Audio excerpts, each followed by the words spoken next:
Hi everyone, it's Laura from Divine Light Yoga. If you haven't yet subscribed to my channel, please do so by clicking subscribe below. So today, the first thing I want to share with you is my #1 technique for working with early years children and how to keep them engaged. It's super simple, but it will literally change your entire teaching life. It's a really simple technique. Many of you might have heard of it. It is my magic bag. Very simple magic bag, nothing special about it other than the fact that it is magical in the eyes of a 3-year-old. And I put everything in here. It is just my #1 way to keep young children engaged. So I will put, well today I actually have pom-poms in here, which you can use for breathing.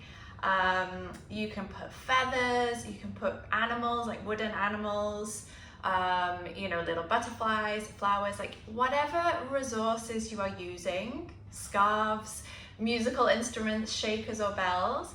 So whatever your resource is that you're using to introduce to the children, to help keep them engaged, to enhance your class, putting it in a magic bag is going to instantly get their attention. So even though the resource itself, let's say we're using colored scarves to do our yoga poses with.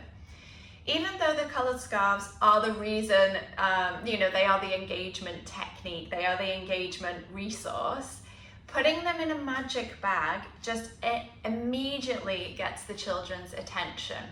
So they want to know what's inside the bag. It feels very exciting, very special, very interesting for them. They are much more likely to sit down in the circle, which, as we know, with 2- and 3-year-olds can feel almost impossible to get them to sit down and get focused.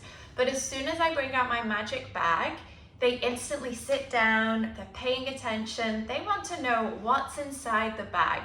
They feel excited about it, they feel excited about the class, and it really does keep them engaged. So sometimes I will put 2 or 3, maybe even 4 different things in my magic bag.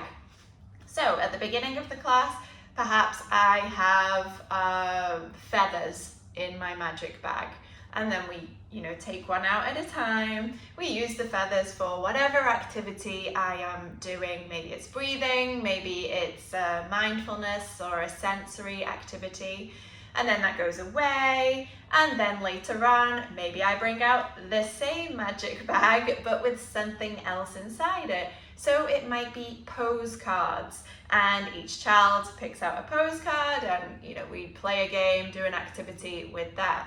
And then it goes away, and then later on maybe the same magic bag comes out again. I just have a different resource in it. Maybe it is an animal, like not a real animal, a little wooden animal. Maybe it's like a little image of a frog, and we're doing something to do with frogs. But this works time and time again. It is something that I have used literally for over 20 years when I started working with early years children. It works not just in yoga, not just in mindfulness, it works at home.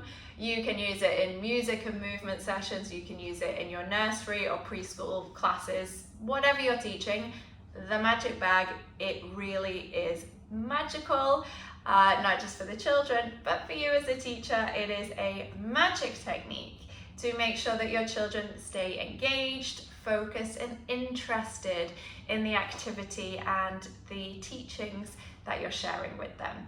So try out the magic bag, or if you already have a magic bag, comment below and let me know what you love to put in it to keep your children engaged.